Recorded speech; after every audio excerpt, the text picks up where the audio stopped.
بسم اللہ الرحمن الرحیم والصلاة والسلام علی رسول اللہ وعلی آلہ واصحابہ اجمعین اما بعد۔ غصہ کنٹرول کرنے کے لیے حضور اکرم صلی اللہ علیہ وسلم نے اورلی اور پریکٹیکلی، قولاً اور عملاً کیا علاج اور طریقے ارشاد فرمائے ہیں،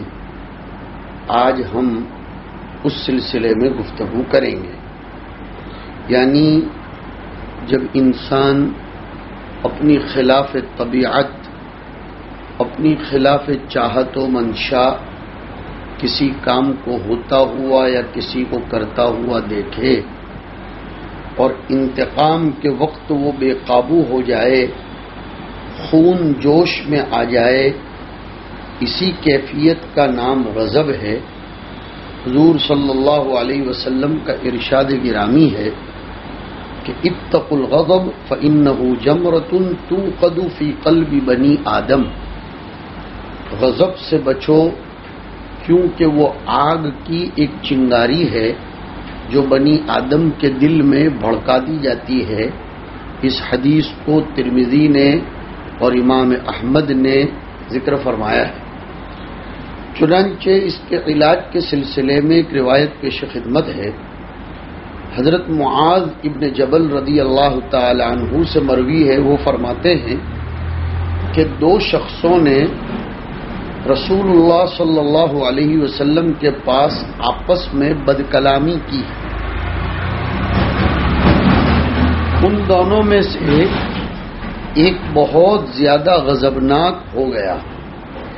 یہاں تک کہ حضرت معاذ فرماتے ہیں مجھ کو یہ محسوس ہونے لگا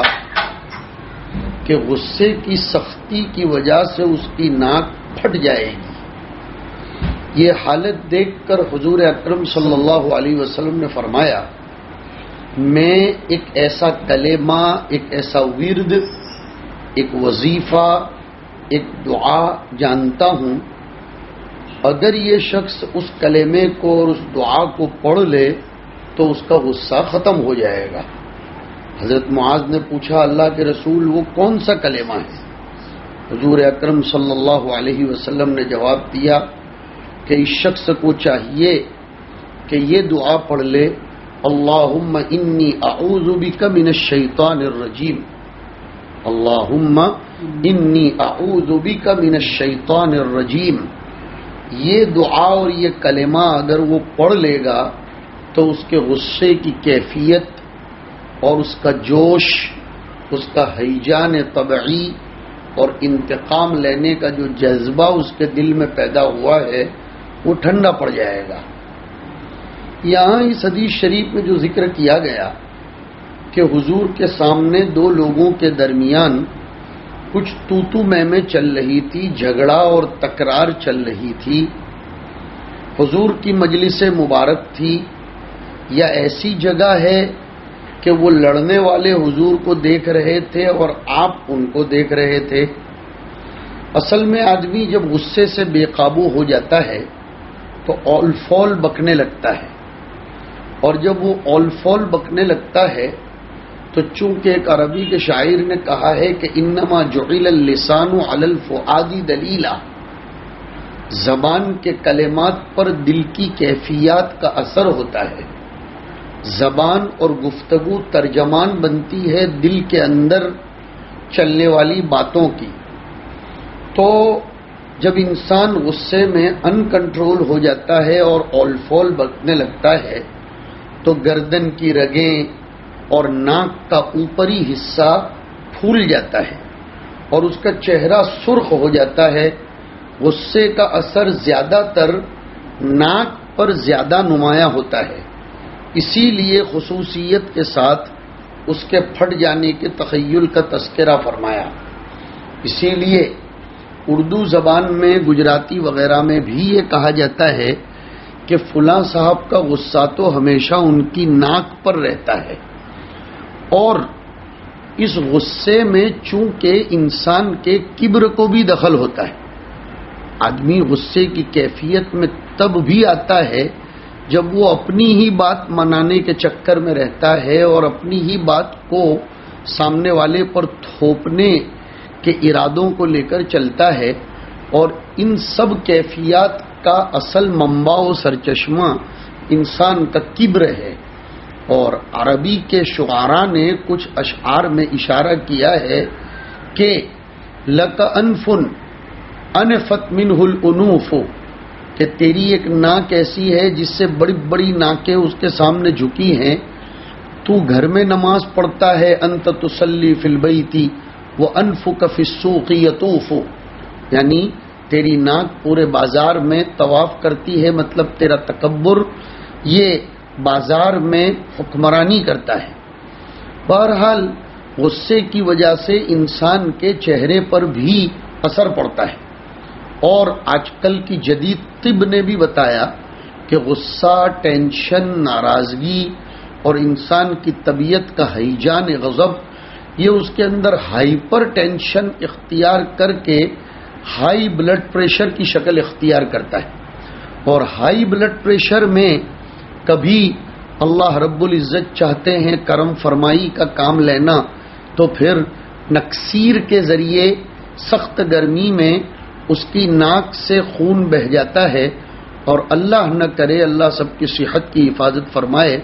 اگر ہائی بلڈ پریشر بہت زیادہ ہائی ہو گیا اور وہ ڈائیورٹ نہیں ہو سکی اس کی رگیں یا اس کا وہ خون کا دوران، تو پھر دماغ پھٹ جانے کا اور دماغ کے رگ کے پھٹ جانے کا اندیشہ رہتا ہے، اسٹروک کے آ جانے کا خطرہ رہتا ہے، یا خون دماغ میں پھٹ کر بہہ کر ایک گرہ گانٹھ بنا لیتا ہے، فوری طور پر اس کا آپریشن یا دوسری کارروائی کرنی پڑتی ہے۔ بہرحال یہاں بھی اس کی طرف اشارہ ہے۔ رسول اللہ صلی اللہ علیہ وسلم دنیا میں اسی لیے تشریف لائے تھے کہ لوگوں کو اچھائیوں کا خوگر بنائیں، برائیوں سے بچنے کا طریقہ اور علاج بتائیں۔ البتہ حضور کی عادت شریفہ یہ تھی کہ اپنے اصحاب اور اپنے ساتھیوں، شاگردوں اور صحابہ حاضرین کی طرف سے کوئی ناگوار اور مکروہ ناپسندیدہ بات کو دیکھتے تھے تو براہ راست خطاب نہیں فرماتے تھے، اس کی عزت نفس کا مکمل خیال کرتے تھے، کسی اور کے ذریعے مطلع کرنا پسند فرماتے تھے۔ اس لیے براہ راست اس غضبناک شخص کو منع کرنے کے بجائے حضور نے یہ جملہ ارشاد فرمایا کہ میں ایک دعا اور ایک کلمہ ایسا جانتا ہوں کہ اگر یہ غصے کی کیفیت والا شخص اس کو پڑھ لے تو اس کا غصہ ختم ہو جائے گا۔ حضور سے معلوم کر کے کوئی اس شخص کو مطلع کر دے، کیونکہ براہ راست حضور کے حکم دینے پر اگر اس نے انکار کر دیا تو یہ کفر ہو جائے گا اور اس کی ہلاکت و بربادی کا باعث بن جائے گا۔ یہ ایک مزاج نبوت تھا جس کی طرف ہم اشارہ کرنا چاہتے ہیں۔ اور بھی روایتوں میں ملتا ہے کہ حضور کی مجلس میں ایک صاحب زعفران زدہ کپڑا پہن کر آئے تو حضور نے براہ راست ان کو منع کرنے کے بجائے دوسرے کے ذریعے منع فرمایا۔ ایک صاحب کے مکان پر قبہ اور گنبد خلاف منشأ شریعت حضور نے بنا ہوا دیکھا تو حضور نے براہ راست ان کو منع کرنے کے ایک ساتھی کو اس کا مکلف بنایا یا اپنی ناگواری کا اظہار فرمایا تاکہ اس امر کے مرتکب تک اس کی بات پہنچ جائے، اور صحابہ کے لیے تو حضور کی ناگواری ہی کافی تھی۔ ہم میں بھی یہ بات ہونی چاہیے کہ ہم جائز اور ناجائز، حرام اور حلال ان سب بحثوں میں بعد میں الجھیں، اتنی ہی بات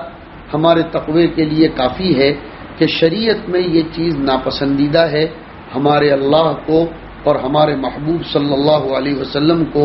یہ بات ناپسند ہے۔ حضرت معاذ نے حضور سے وہ کلمہ معلوم کیا اور جا کر اس شخص کو اطلاع دی اور اس بات کے طالب ہوئے کہ وہ اس کلمے کو پڑھ لے، اعوذ باللہ من الشیطان الرجیم والے کلمے کو، تاکہ اس کا غصہ ٹھنڈا ہو جائے۔ مگر بسا اوقات شدت غصے سے مغلوب ہو کر آدمی اپنے ہوش و حواس کھو بیٹھتا ہے اور بالکل دیوانہ ہو جاتا ہے، یہاں اس شدت غضب سے مغلوب شخص کی کیفیت بھی یہی تھی، چنانچہ اس نے کلمہ اعوذ باللہ من الشیطان الرجیم نہیں پڑھا، جس کے نتیجے میں اس کا غصہ اور زیادہ بڑھ گیا اور پہلے سے زیادہ شدت کے ساتھ وہ جھگڑا کرنے لگا۔ ابن قیم جوزی رحمۃ اللہ علیہ نے اسی لیے غصے کے 3 مراتب اور 3 مراحل ذکر کیے ہیں، مبادئ الغضب، وسط الغضب اور نہایت الغضب۔ مبادئ الغضب غصے کی ابتدائی کیفیت، وسط الغضب جس میں انسان میں غصہ بھڑک تو جائے لیکن وہ کنٹرول کرنے کی پوزیشن میں ہو، اور نہایت الغضب وہ ہوتا ہے جس میں آدمی مجنونانہ کیفیت میں آ جاتا ہے، ہوش و حواس کو کھو بیٹھتا ہے، اور ایسے غضب میں اس سے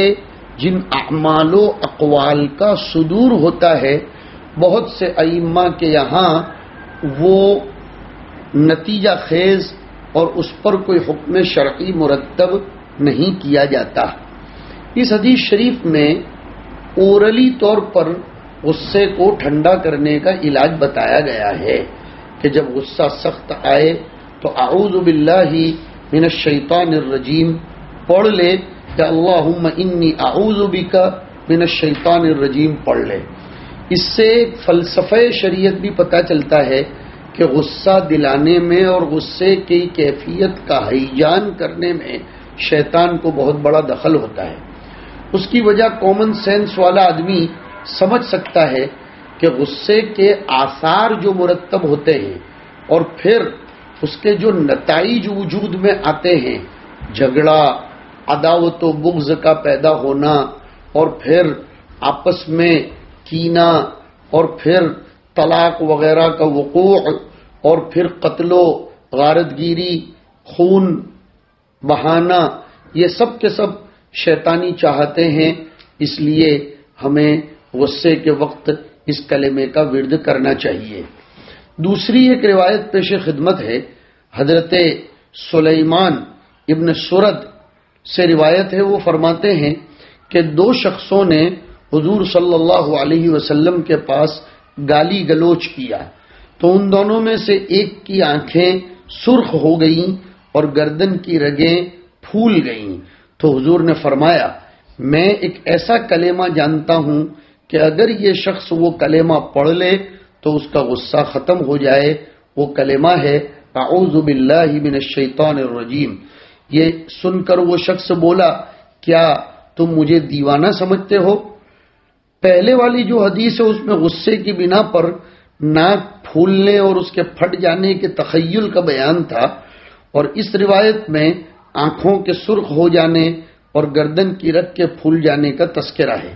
واقعہ یہ ہے کہ جب آدمی غصے سے بے قابو ہو جاتا ہے تو اس کے جسم پر مذکورہ تمام کیفیات نمایاں اور ظاہر ہو جاتی ہیں۔ دیکھنے والے نے جس چیز کو نمایاں دیکھا اسے بیان کر دیا۔ اس روایت میں اگرچہ اس کا تذکرہ نہیں ہے کہ غصے سے مغلوب شخص تک کلمہ اعوذ باللہ کو کس نے پہنچایا،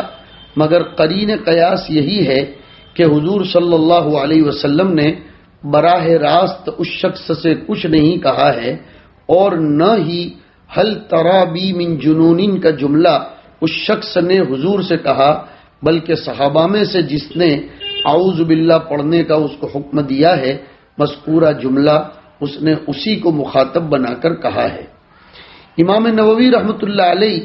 فرماتے ہیں کہ مغلوب الغضب جو غصے کے اندر خود مغلوب ہو جائے، ان کنٹرول ہو جائے، بیلنس کو مس کر جائے، اس شخص کا یہ کلام دین کی سمجھ نہ ہونے اور انوار شریعت سے منور نہ ہونے کی بنا پر ہے، اور اس وہم کی بنا پر ہے کہ اعوذ باللہ کے کلمات صرف مجنون شخص کے ساتھ خاص ہیں، یعنی اس کے ذریعے صرف جنون کا علاج کیا جاتا ہے۔ حالانکہ بات یہ ہے کہ غیظ و غضب اور غصہ یہ شیطان کے چوکا لگانے اور اس کے بھڑکانے سے پیدا ہوتا ہے، اور شیطان کے ہر حملے کا علاج اعوذ باللہ من الشیطان الرجیم پڑھ لینا ہے، کیونکہ شیطانی چوکے سے حفاظت صرف اور صرف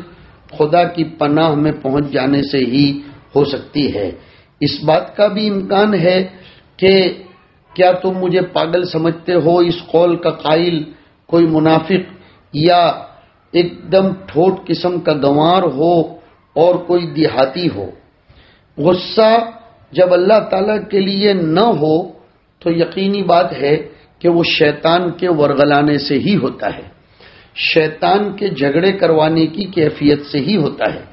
شیطان کے بہکاوے سے بچنے کا علاج اللہ کی پناہ میں چلے جانا ہے۔ اسی لیے رسول اللہ صلی اللہ علیہ وسلم نے اعوذ باللہ من الشیطان الرجیم پڑھنے کو غصے کے فرو ہونے کا علاج بتایا۔ اسی لیے تو شیطان سے بچنے کا علاج قرآن شریف کی شروع میں بھی تعوذ کے کلمات پڑھ لینے کو بتلایا گیا کہ فَإِذَا قَرَأْتَ الْقُرْآنَ فَاسْتَعِذْ بِاللَّهِ مِنَ الشَّيْطَانِ الرَّجِيمِ کہ جب تم قرآن کریم پڑھنے کا آغاز کرو،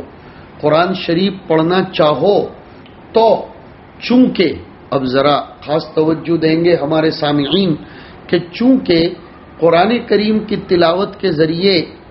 بندے کو خدائے پاک کا قرب نہایت درجہ حاصل ہوتا ہے، بالفاظ دیگر تلاوت قرآن ایک قسم کی مناجات خداوندی ہے، اللہ کے ساتھ ہم کلامی کا شرف و سعادت اس کو حاصل ہو جاتی ہیں۔ تو ایسے موقع پر شیطان بہت زیادہ بھڑک جاتا ہے، اس کو یہ بات کسی بھی صورت میں حسد کی بنیاد پر پسند نہیں آتی، اس لیے کہ وہ خدائے پاک کے قرب سے دور کر دیا گیا ہے، راندے درگاہ ہوا اور اس کے اللہ کے قرب سے محرومی اور دوری کا ایک سبب چونکہ یہ انسان بنا ہے، شیطان کے جنت اور اللہ کے قرب سے دوری کا ایک سبب قریب ہے اور ایک سبب بعید ہے۔ ایک سبب تو ہے اس کا سجدہ نہ کرنا، اور دوسرا سبب ہے انسان کی پیدائش اور انسان کا وجود حضرت آدم علیہ السلام کا، یہ دونوں سبب قریب و سبب بعید ہیں۔ تو اس کے دل میں ہر وقت، شیطان کے دل میں ہر وقت انسان کے لیے حسد کی کیفیات پنپتی رہتی ہیں، بڑھتی رہتی ہیں، اور اسی لیے تو اس نے کہا تھا کہ لَآتِيَنَّهُمْ مِنْ بَيْنِ أَيْدِيهِمْ وَمِنْ خَلْفِهِمْ وَعَنْ أَيْمَانِهِمْ وَعَنْ شَمَائِلِهِمْ۔ شیطان نے تکوینی فیصلے کے تحت، اللہ کی مشیت کے تحت اللہ کے سامنے اس بات کا اظہار کر دیا تھا،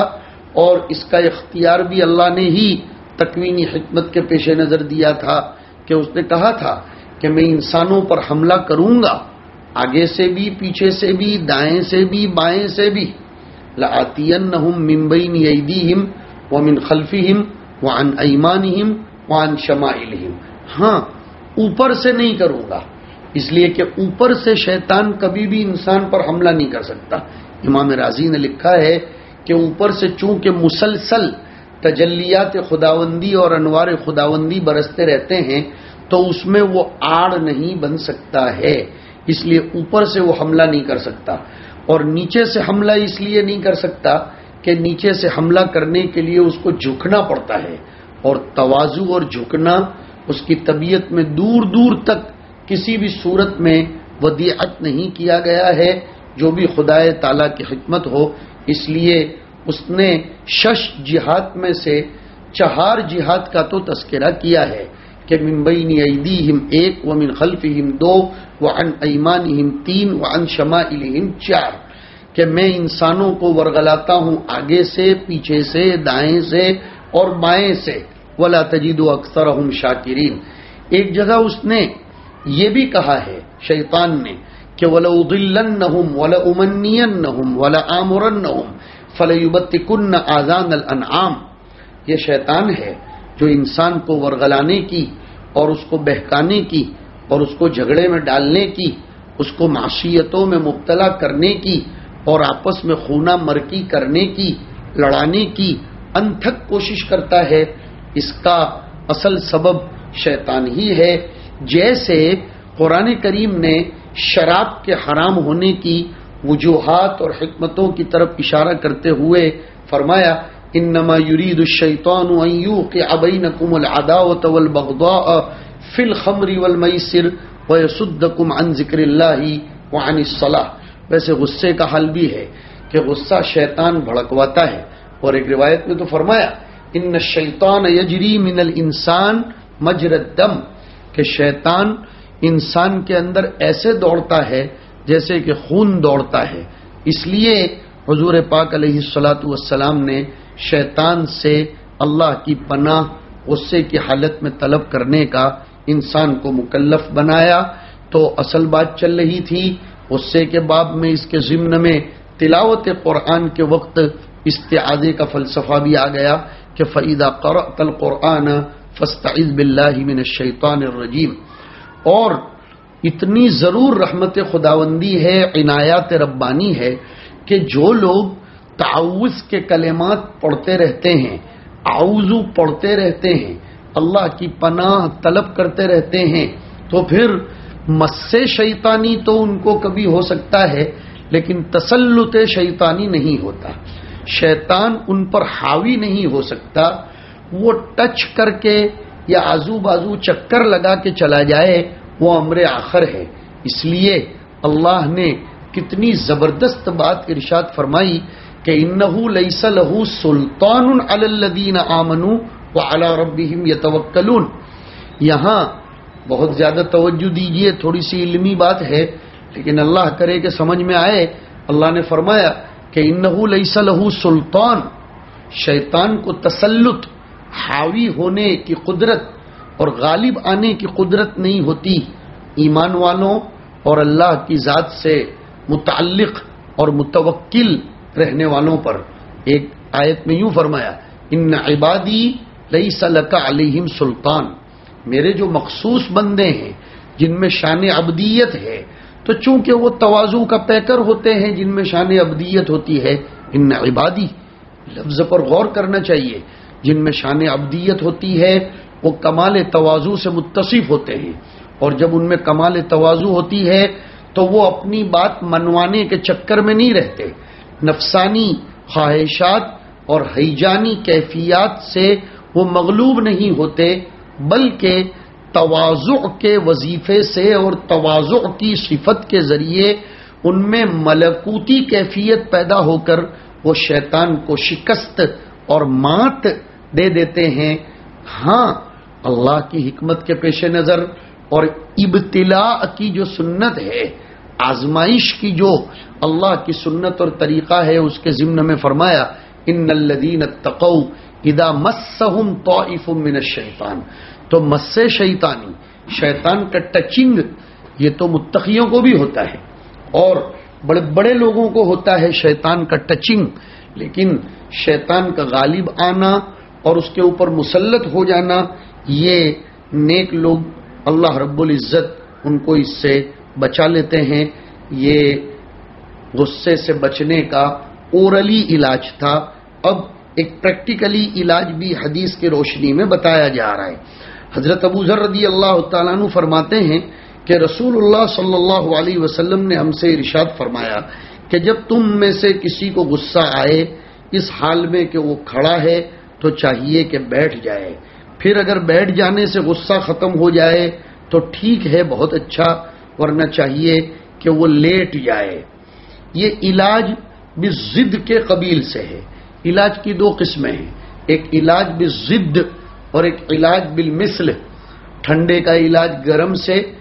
گرمی کا علاج ٹھنڈے سے،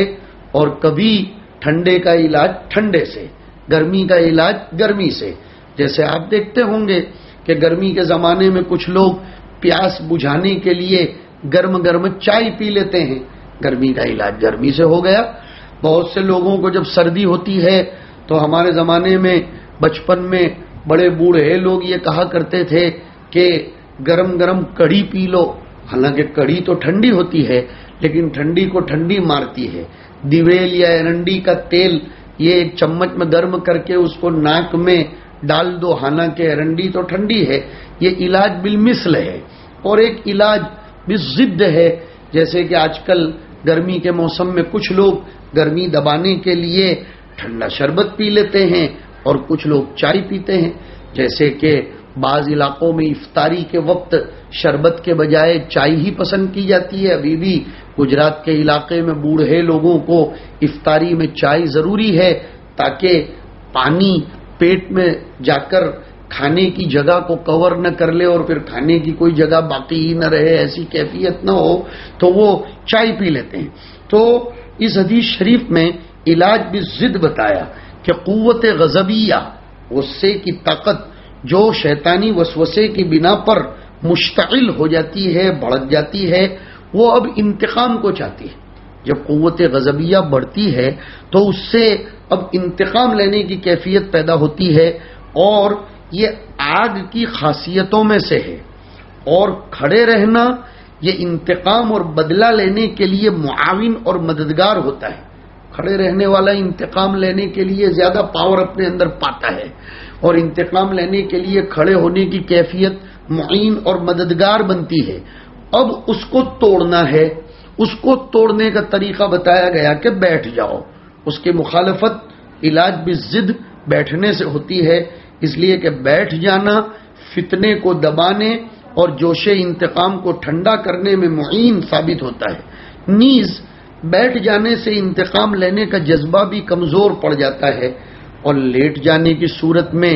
انتقام لینے کا جذبہ تقریباً ختم ہی ہو جاتا ہے۔ نیز لیٹ جانا غصے کو دبانے میں معاون ہے، اس لیے فرمایا کہ اگر کھڑا ہے تو بیٹھ جائے، اگر بیٹھ جانے سے غصہ ختم ہو گیا تو مقصد حاصل ہے، اور اگر بیٹھنے سے بھی ختم نہ ہو تو پھر لیٹ جائے تاکہ مقصد حاصل ہو جائے۔ نیز لیٹ جانے کا حکم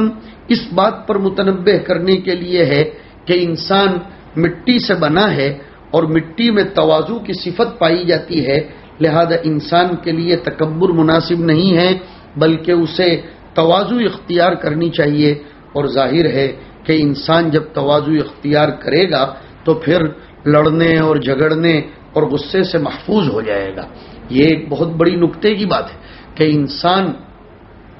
اس کے خمیر میں آگ نہیں رکھی گئی ہے بلکہ مٹی اور پانی رکھا گیا ہے۔ امام رازی نے مستقل اس پر کلام کیا ہے۔ مٹی رکھ کر اس بات کی طرف اشارہ کیا گیا کہ مٹی میں قوت انبات ہے، اگانے کی طاقت،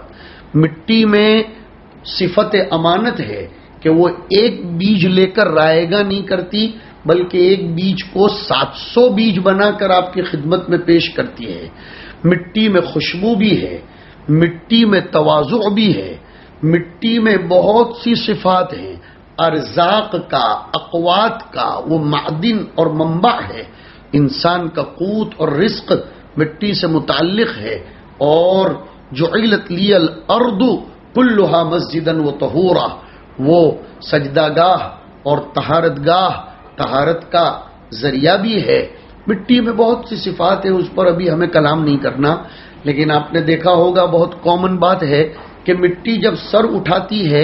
اور وہ اڑنے لگتی ہے تو پانی چھڑک کر اس کو بٹھا دیا جاتا ہے، اور یہی اس کے حق میں سلامتی ہے، ورنہ اگر وہ اڑنے لگ جائے، چکری بن جائے یا لوگوں کی آنکھوں میں گر جائے تو وہ فساد مچاتی ہے۔ سلامتی اسی میں ہے کہ اس کو بٹھا دیا جائے۔ تو جو انسان مٹی سے بنا ہے اور اس کے مادے میں مٹی ہے تو اس کو بھی لیٹ جانے سے یا بیٹھ جانے سے دبا دینا چاہیے، اور ایک روایت میں تو یہی فرمایا گیا کہ اس کو وضو کر لینا چاہیے، جیسے کہ ایک روایت میں حضور پاک صلی اللہ علیہ وسلم نے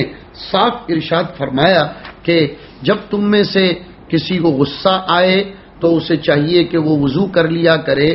اور اس کی وجہ بھی حضور نے ارشاد فرمائی کہ غصہ شیطان کے اثرات میں سے ہے، اور شیطان آگ سے پیدا کیا گیا ہے، اور آگ کو پانی سے بجھا دیا جاتا ہے۔ تو تم میں سے جب کسی کو غصہ آئے تو اسے چاہیے کہ وضو کر لے۔ غصہ اثر ہوتا ہے جوش اور گرمی کا، اور جوش اور گرمی اثر ہے آگ کا، اور پانی کے استعمال سے ٹھنڈک حاصل ہوتی ہے، اور پانی سے آگ کے اثر کا ختم ہو جانا یہ بدیہی اور بالکل مشہور و متعارف امر ہے۔ دوسرا یہ کہ غصہ شیطان کے بھڑکانے اور چوکا لگانے کی وجہ سے ہوتا ہے جو ایک قسم کی نافرمانی ہے، اور وضو کی بنیاد اطاعت و بندگی پر ہے، اور اطاعت و بندگی سے شیطانی اثرات کا زائل اور ختم ہو جانا بالکل قرین قیاس ہے۔ اس لیے بوقت غصہ حضور نے وضو کرنے کا حکم دیا تاکہ اس کا اثر ختم ہو۔ اور کسی صاحب معرفت نے تو بڑی کمال کی بات لکھی جس سے طبیعت مچلتی ہے کہ باوضو رہنے سے، وضو کر لینے سے شیطانوں کی صحبت سے انسان دور ہو جاتا ہے، اس لیے کہ اب باوضو ہونے کی بنیاد پر ملائکہ کی صحبت حاصل ہو جاتی ہے۔ ملائکہ اس کو سرنڈر کر لیتے ہیں، سراؤنڈنگ ایریاز میں ملائکہ آ جاتے ہیں، اور جہاں ملائکہ ہوتے ہیں وہاں شیطان پھڑک بھی نہیں پاتا، جیسے کہ 10ویں پارے کی ایک آیت میں آیا کہ فلما تراءت الفئتان نكص على عقبيه وقال انی بریء منکم انی ارى ما لا ترون، کہ جب ابلیس نے بدر کے میدان میں فرشتوں کو دیکھا تو دم دبا کر بھاگا، اس لیے کہ اس کو فرشتے نظر آ رہے تھے۔ کتنی پیاری بات ہے کہ جب غصے کی کیفیت ہو تو وضو کر لے، اس لیے کہ وضو کرنے سے ملائکہ کی صحبت حاصل ہوگی اور ملائکہ آ جائیں گے، تو پھر اب شیطان کا دور ہو جانا امر متیقن ہے۔ خلاصہ کلام یہ کہ غصہ دبانے اور غصے کے تقاضوں کو دبانے کے لیے ایک تو اعوذ باللہ من الشیطان الرجیم، یا اللہم انی اعوذ بک من الشیطان الرجیم، ایک علاج۔ دوسرا علاج اگر کھڑا ہے تو بیٹھے، بیٹھا ہو تو لیٹ جائے، اور تیسرا علاج وضو کرنے کو بتلایا گیا۔ وصلی اللہ علی النبی الکریم برحمتک یا ارحم الراحمین۔